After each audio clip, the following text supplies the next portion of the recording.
Hello and welcome to That Band Life. My name is Jeff Young, Director of Camps for Music for All from Indianapolis, Indiana. And I'm Bobby Lambert, one of the band directors at Wando High School in Mount Pleasant, South Carolina. That Band Life, a podcast about making our careers as music educators more fulfilling so we can be happier, healthier, more productive, and more creative.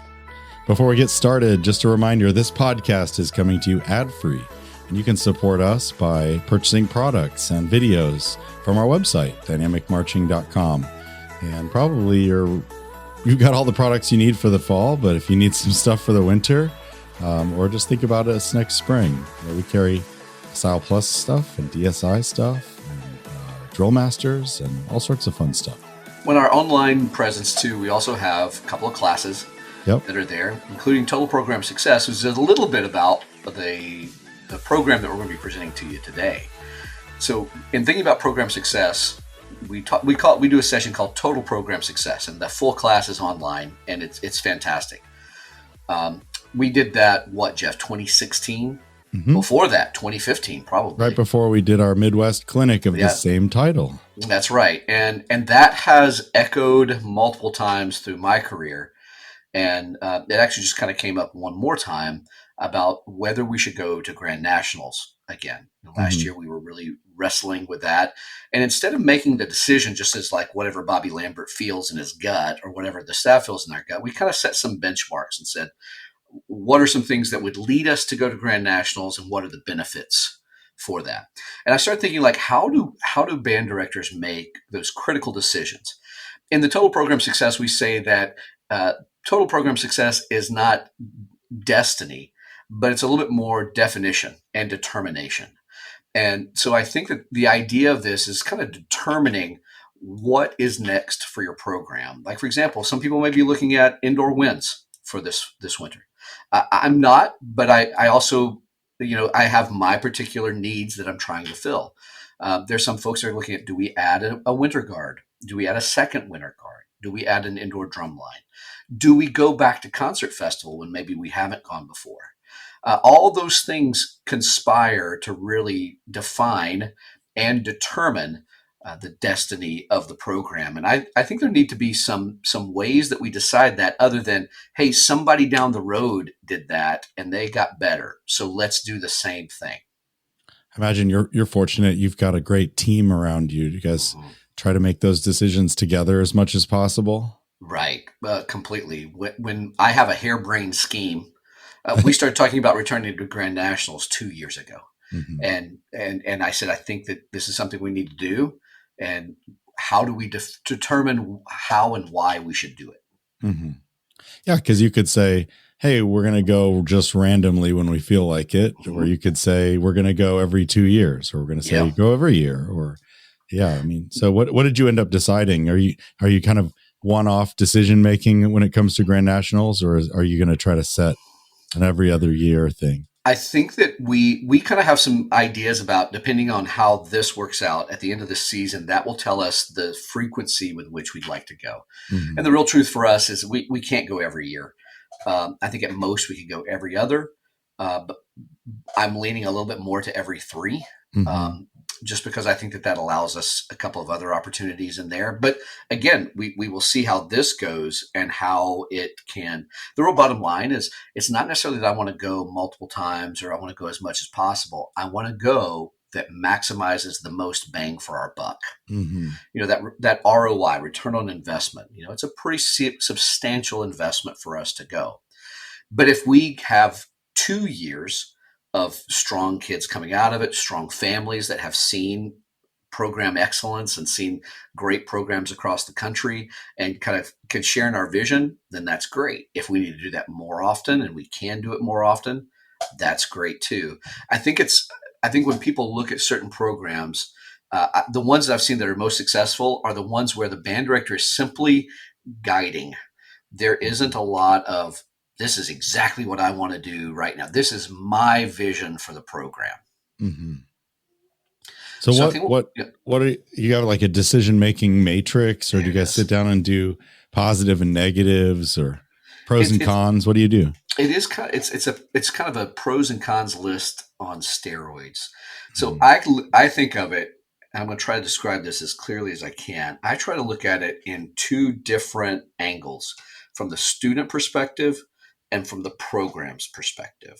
Okay. And that may sound like that's the same thing, but I'm really trying to think about the individuals versus the program that we hope to be in place for the next 20 years. Mm-hmm. So the first thing I think about with students on the student side is what we're looking at going to bring them closer together to each other.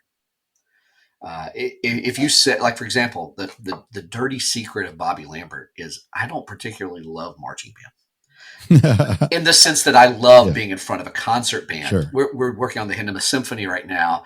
And man, that 47 minutes every day, I'm just like, I'm rubbing my hands together like a 7-year-old. Yeah. Like I love that. And it's not that I don't like marching band. It's just I feel my truest self on the podium in front of a concert ensemble. Let's take a little poll. Listeners, what's your favorite? Concert band or marching band? Just raise your hand. Yeah, I know, exactly. All 12 of you. There's 6 on one side and 6 on the other. No, but for me, the thing that I do love about marching band is I love how galvanizing it is for the students. It's hard to recreate that in the concert band classroom, if not really impossible. Yeah. When I work with programs in their leadership schema and they don't have marching band, we have to really construct some things to take the place of that. I bet. Yeah. Same with sometimes, what's the second easiest is band, choir, and orchestra? Choirs. Mm-hmm. Because putting together a show is much like putting together a marching band show. So, show choirs have set pieces and exactly video screens and musicals backup bands and all the things. Like they have to come on and come off at a timing, like the way that we do. Yeah, right. So that the idea of having that galvanizing element for the students is really important. So that's one layer. So does this build connections between the student and each other? The next one is, does this build a connection between the student and musical growth? Now, that's where it starts to get a little bit, it's where people could start to diverge. So, for example, if you said, hey, we want to go to do this international parade event. Cool. Will that bring us closer together? Yes, absolutely it will. And then you're going to find out when we're looking at the program, it's going to do some things over there. But will this make us better musicians at the end? No, most likely not. Yeah. We're going to pick easier music. We're going to, roll into a church with 5 people in the audience and play for them. Yeah. Right. Now, do I think that that's a bad idea? No, it's not at all. It's just I witnessed the first part of that firsthand, though, when my son's group got into National Festival. Yeah. And it was like his middle school, and I remember this. Greta Pote and Rihanna Allen were the directors, and I think I was the only parent in the audience excited about it at first. Yeah. But they had those extra rehearsals in the evenings. The kids got really close to each other, but they also got really good. There it is. Yeah, and they can tell, right? Yeah. They can tell. So that when I talk with band directors about programming literature, or even picking out marching band literature, when they're kind of deciding, do I want to do this piece or this piece versus that piece? And I'll say, which one do you think at the end of 6 months of very intense musical interaction, which one is going to make your band better? Mm-hmm. That usually starts to make things clearer. I'm not saying, again, do something ridiculously hard. It's just which one is going to provide them the most opportunities to be great. I'll use 2 good examples. Let's say you said, okay, I'm really jazzed about the American March. So I'm going to do all American composers' marches for this whole year. Every concert's just going to be marches. Is that great literature? Absolutely it is. Is it going to give you the same thing that doing overtures, doing, anything else, doing British March, doing any other kinds of literature? Is it going to give you the same as that? Absolutely not. So it's not that any of these things are inherently bad. It's just in the mixture that we are creating that is our program, does it make us better? Mm-hmm. Yeah, and from a marching band standpoint, if you peak in September, something's wrong.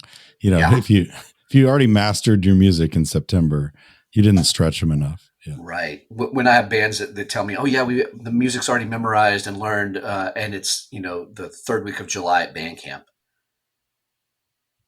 Uh-oh. Yeah. That's going to be a boring fall. Yeah, it's going to be a boring fall, or we need to get better ears. Like if it's just right notes and right rhythms, we've still got. I tell my students, our level one learning is the right notes and right rhythms. That's like getting your name right on the SAT. Like Yeah. that's just step Good one. job, buddy. Yeah. Well, you all can read. Excellent. Now, can we really make music come out of that?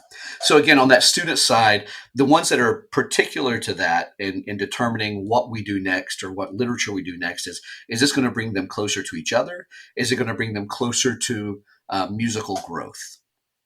So there you go. If I switch over to the program side, now both my daughters are in the band, and it's easier now for me to think about each of the students because Yeah. of them. Yeah. Right. So, and I talk to them, like sometimes they'll come to me and say, "Hey, I need my dad for a minute." I don't want to talk to band director Bobby. Yeah, I don't want to talk to Mr. Lambert. I need daddy. And I'm like, Yeah. okay, here, Yeah. what can I do for you? But I'm switching from dad mode over to band director mode for a second. And I'm thinking just as the program and as Darren Davis talks about the CEO of the program, I am navigating this. And so what we're doing, if we're looking at adding this thing or changing this way we do something, will this bring our program more visibility to the immediate community around us? Here's a good example, and it's one that I struggle with. I got to be really honest with you. We've been asked by our school to do a basketball pep band. Pretty standard. Unless it's not. It hasn't been standard it for a while. has not been standard. Yeah, okay. Yeah. And for any of my colleagues that are out there that do have to, especially when there's no extra pay for it, my colleagues who have been out there that have it, they know like, oh my gosh, it takes a lot out, and it's not making the band musically better by any stretch. But like the way we're kind of looking at it is, will this allow us some exposure? Is Hey Baby a grade 4 or grade 5? I forget. Say it again. Hey Baby. Hey Baby. Oh, buddy, that's like grade 2 at best. Yeah. Maybe a 3 with some of the trumpet range, but yikes. But will it bring us back? And here's actually the way we're kind of focusing on it. We're not done with this. But at first, normally we would have said, no, we're not doing it. But then we started thinking about what if we had maybe we'll do 2 games and we'll cut our symphonic band, our top band, in half. But we'll fill it up with any of our non-marching band members to give them something to be part of, and also invite middle schoolers up to come and play with us. I mean, I could see that being 60 or so kids, and I can find 5 pep band tunes that a 7th grader can play. And so we're kind of playing around with that idea. I floated it to a couple of our middle school directors, and they're like, I think the kids would be really excited about that. I think so too. And if our kids said, hey, we're going to go one night for a basketball game, we'll feed them pizza. They'll get to engage and interact with kids who wouldn't normally be in our marching band. I think that would be a good idea, because we're finding people don't join marching band to do marching band. They do marching band. It's a club. It's a club. It's a club. If their friend did it, or an older brother or older sister, they'll likely do it. If they didn't, it's hard to break that mold and bring them over. So does this connect our program with the immediate surrounding community and getting more visibility to us? The second one of those kind of expands that or focuses it, depending on how you look at it. Does this connect my program with our administration, our feeders, and then farther outside than that? So like, will my principal see me at a pep band game, or will they see us doing the Hindemith Symphony at the spring concert? And which one will have the most impact? Sure. And I have a really great principal, but he would tell you right now, I don't want to hear the Hindemith Symphony. That's okay. Yeah. There's an appreciation for it that he does. He respects it like crazy. But his big goal is building culture in our school. And so anything that does that, he is all about it. So he would much rather us see that. Same with our middle school kids. I'll bring the 8th graders up and they can sit in playing the Hindemith, or they can come and do a basketball game and play Hey Baby. Which Mm-hmm. one is going to probably attract them more? Mm-hmm. And you know the answer to that. Yeah. So will it bring us closer to our community outside the building, but will it also bring us closer to the community within the building, our administration, our feeders, other students, anything like that? So Like that's the like a 4th of July parade, yeah, there's just yeah. some things you just have to do because of your Mhm. school and your community that it's good for your brand. Yeah. That's right. Yeah. I'll tell you this: we do a holiday parade. It's the one parade that we do here because it's too blame hot in the summer. Nobody wants to be outside for anything during then. But we do a holiday parade in December, and we used to wear our uniforms and do the whole 9 yards, and the kids hated it. There was a specific part in our syllabus saying, if you don't come to the holiday parade, you will get this punishment. I mean, Whoa. I was like, holy crap. We must So not, it and was like that when you got there, is what you're yes, saying. yes. Yeah. So and please, like Scott Rush built the program wonderfully. Like it was a But new kind that of wasn't the thing. highlight for the That students, though. wasn't exactly. Yeah. And there were so many problems in getting the kids in uniform. They had to come here an hour and a half early, and it just was a lot. And so I started talking to the kids after that. I was like, what would make this better? They were like, we hate wearing the uniforms Mm. for that. We love they had great uniforms, Mm-hmm. but wearing them marching down the street playing Brighter Side of Christmas does not make that go. And so I said, a couple of places I've seen will do ugly sweaters. Mm-hmm. What if we had an ugly sweater contest? So we did that one year, and that was a big jump forward. But then we found a way that we could get to be first in the parade and first out. So we don't wait at Mm-hmm. all at the end of the parade. It used to be you got done, and then you sat and waited for the rest of the parade to finish, and then you got to leave. So you were sitting on a bus for about 2 hours. Right. So I Yeah. said, hey, could we go first? We'd love to bring the mayor down the street. And they were like, oh, God, that'd be great. What a great idea. Sure it is. And so Sweet. we get to go first. And when we get done, we hop on a bus and we go. Do you And we're still back wear in the school. ugly sweaters, or is it PJs? No, it's ugly sweaters still, but we also added lights, Lights. Okay. battery Yeah. powered lights. Okay. And the kids love it. They go Mm. crazy. Well, then right after COVID, we invited middle schoolers to come up and march the parade with us. So they come up for an hour-long rehearsal. They have Brighter Side of Christmas for a while, and the kids kind of implant them inside the lines. And so we do that. One final element, Jeff, that we did is we said, okay, when we're going through, after we play Brighter Side of Christmas and the first cycle of percussion cadence, we're going to say, okay, flutes drop out. And that means the flutes get to go out and high five the crowd and say hello and all those things and just kind of Yeah. engage, especially as like if there's a little kid there, you better go say hello and say play flute and then Uh-huh. come back into the parade. And then we go. And then the next time the clarinets and we just go down the line. And they love it. Like That's cool. the parade is now, I don't know that anybody's like, wow, I can't wait for the parade. But like, it's fine. We have a good time. Yeah. It's good. So does that bring us closer to the community? Mm. And if it's something that's like, okay, it has to be there, then let's at least try to make it fun and build connections to each other or to better music, however we can make that go. Oh, on the 4th of July parade, I've always appreciated, although, you don't always love doing it. It's either hot or raining or really hot or really raining.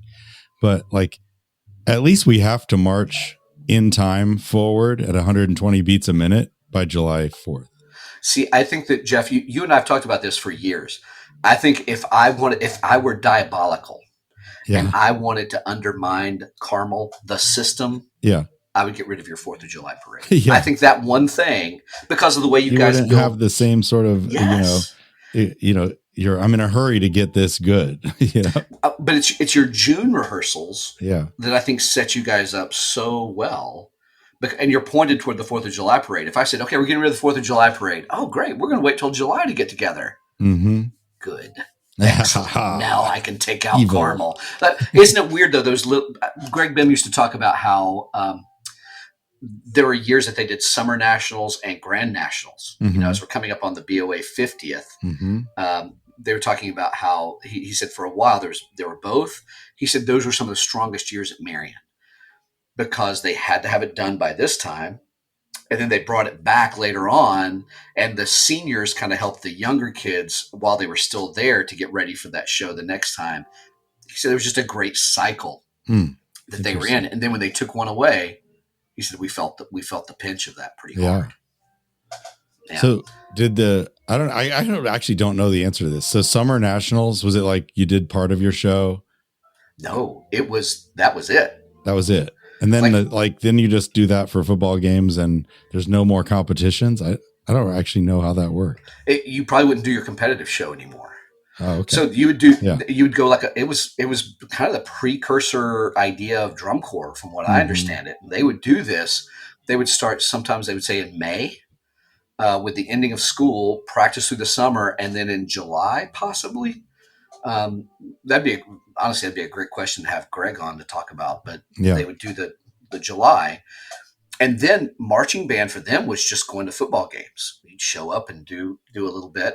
I don't remember that they would do the competitive show, though. I'd sort of doubt it. I think they did. Yeah. Like I told you at Marion, we did the home show. Johnny Be Good was a favorite opener of ours. Yeah. But then the next May, before the seniors were gone, you started the summer cycle again. And then so you had those seniors there helping you bring on the new kids. Yeah. And he said it was kind of a self-feeding a program that was going on there. What are your thoughts on, like, for example, Rose Parade, the Tournament of Roses Parade? You have to keep your field show going. Yeah. Have you done that before? Oh yeah, I've done it twice. Yeah. Does that make the band better, or is it just like we have to do this? I think the idea of the exposure of the parade makes the band better. Keeping that field show longer doesn't. Yeah, it's tough. It's tough. It is really tough, especially for the color guard. Yeah. They've already moved on to winter guard, and they have to remember all their work from the fall show that whole time too, and stay in shape. And, right.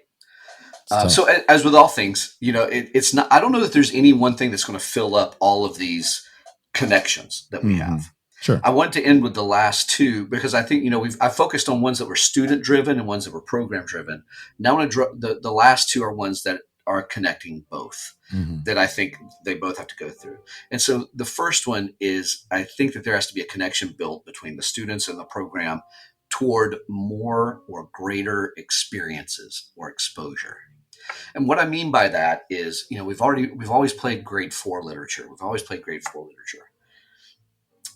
Maybe it's time we play grade 5.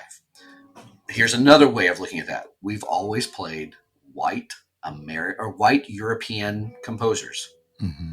Maybe it's time we expose them to something else. We've always played concert festival.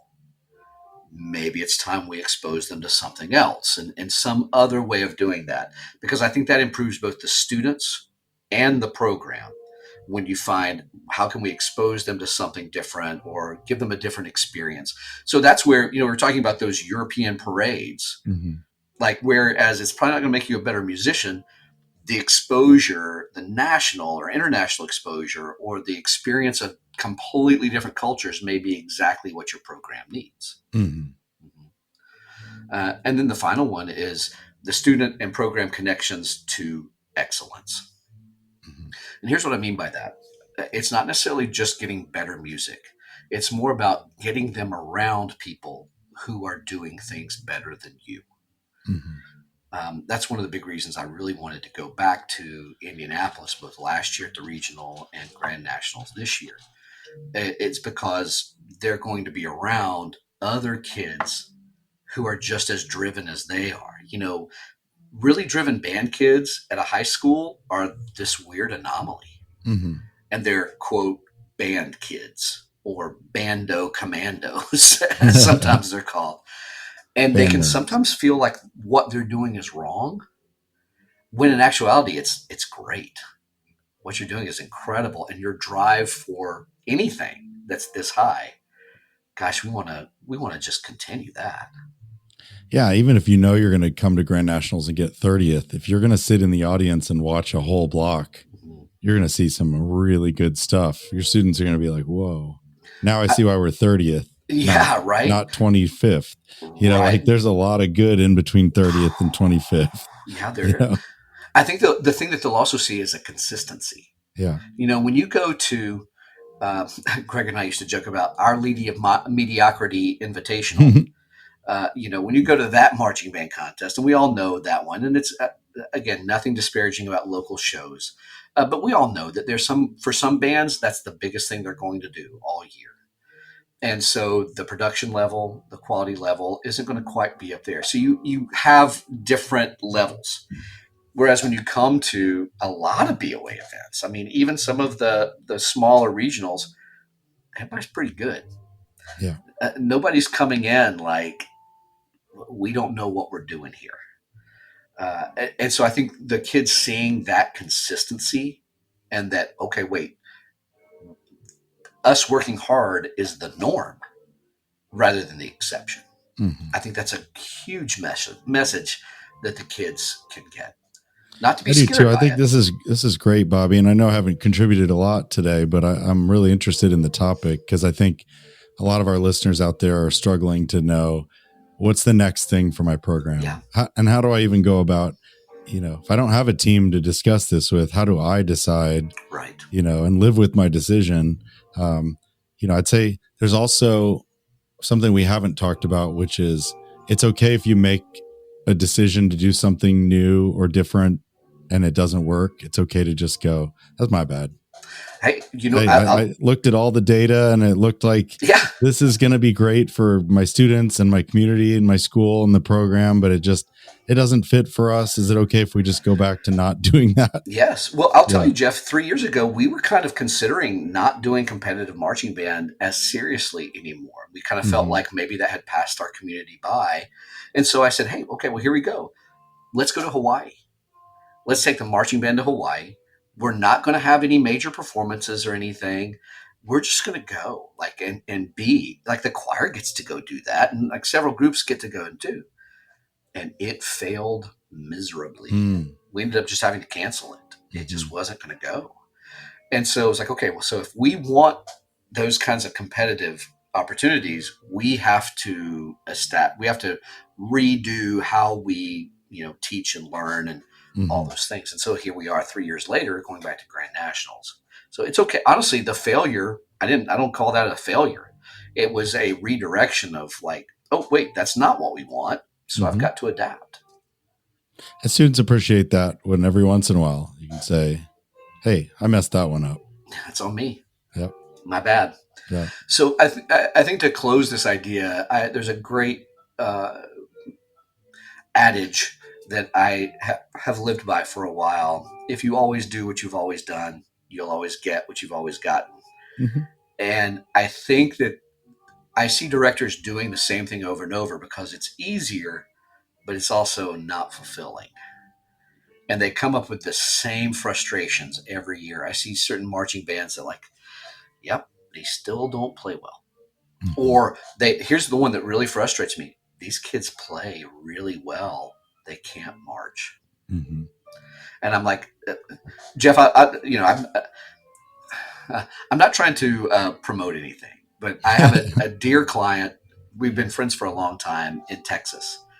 And he suddenly went from being an assistant at a middle school to being an assistant at the high school who is in charge of the visual aspects of a marching band program in Texas. Oh, really? You and I both know, oh, crap. High pressure. That's a high pressure thing.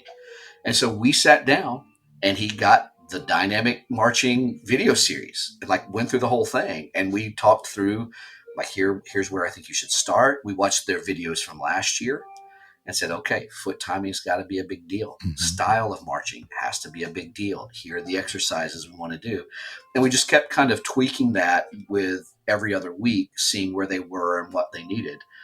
And they made UIL for the first time. Let's go. Yeah, it was a big deal. They were really, really excited. They'd made it a few years ago, but a lot of program changes had happened.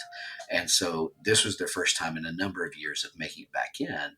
And he was like, this is because we can march better. All of our visual scores have been terrible now because the kids can play. And I think about there's no reason to stay where you are. if you're frustrated with how your band does something, there are so many ways and so many avenues to try something different. That if you do that, if you're frustrated multiple years in a row, as Jarrell Horton would say, it's on you, boo. Yeah. It's okay. It's 2025. The dynamic marching video, the series called The System, is online. You can do it from your phone. Like there's no reason not to buy it. and usually I hate self promoting, but you know what? I'm proud of that video. I'm also, I think if people knew too, like, it's not like we're sitting here going like, wow, we're just rolling in the dough from what we get. Most everything goes right back into creating more content for dynamic marching. So, and I see video clips on Instagram and things, and I'm like, yeah, that's right. That's how you do that one little skill with marching. But like, watch this hour-and-a-half long series of videos, and you know how to teach all of it. And it's designed for the educators, not the students. Well, and Jeff, you're talking to a guy who had to do that. When I was at Marion, I didn't know how to teach marching, and I had to buy your stuff and figure it out. Yeah. I'm glad you mentioned total program success, because I think it really does tie in with this topic today. I think, the idea that and if, for those of you who haven't heard about it, it's part of our video series, but you sit down and you spend like an entire week looking at where you are now. Yeah. Evaluating your whole program, top to bottom, the people, the places, the things, the schedules. And you just really, it encourages you through worksheets and just, guided, I think, guided PowerPoints kind of is it. Here's how you just evaluate where you are now. And then you spend another week looking at where do I want my program to go? Mm-hmm. And it's not really us telling you, we're giving you kind of a process, but it's not us telling you what to do or what your program should look like. It's really kind of choose your own adventure, isn't it? Yeah. And then that final week or two is like where the rubber meets the road, so to speak, where this is how we're actually going to implement. We're going to prioritize things in a certain order. We're going to make short-term and long-term goals, and we're going to, plan out how we're going to get there. And I'm really proud of it. I think, if you like our podcast and you want to get better, coming up on December, going into next semester is a great time to just go through that process. Yeah. Well, I just think this is a pivotal part of the year. I think we feel like, we have to make big decisions in May of how we're going to do next year and all that. Mm-hmm. But the real truth is you have to make those decisions now and plan for them. If you're going to plan a big trip for next year, you've got to have a pretty good idea in December. Yeah. That, hey, in 2026, 27, we're going to Hawaii or we're going to whatever. So now's the time. Or if you're saying, we want to add another element to our program, maybe it's jazz band. If you don't have a jazz band, man, that's where I would really start to look, because you talk about, I think that's maybe one of the easiest ways to connect all of those different things of students to each other, students to musical growth, program to community, program to school, and then all of them to exposure to new styles and excellence.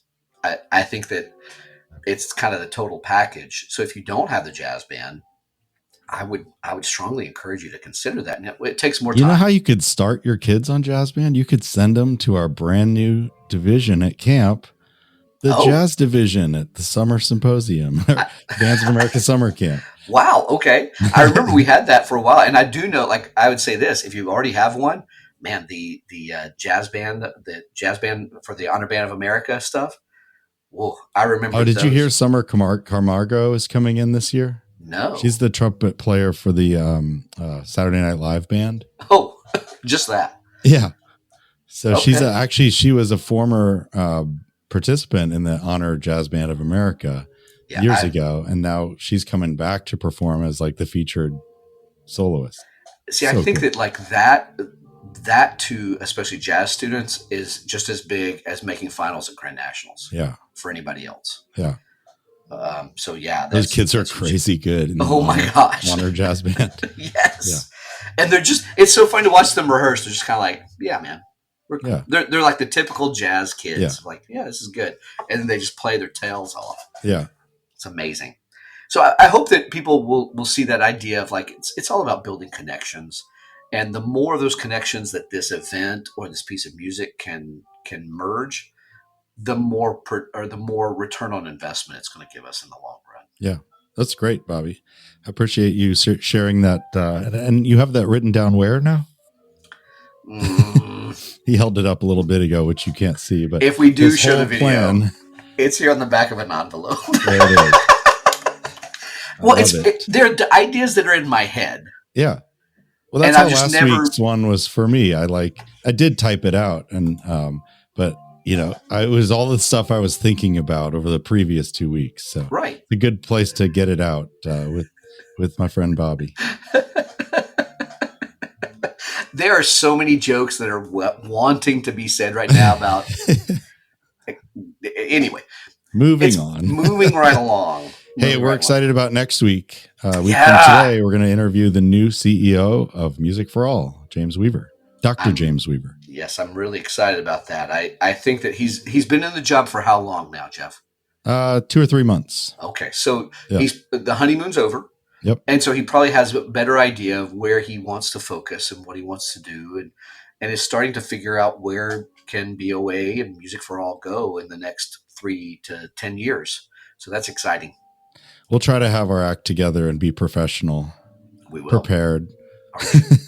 Hey, the opening was great. I have it now on the Post-it note right here on my computer, so I am ready for it from now on. Well, we'll let everybody get back to their jobs and their drive and their coffees. Their coffee. So until next time, I'm Jeff Young. And I'm Bobby Lambert. And this has been That Band Life.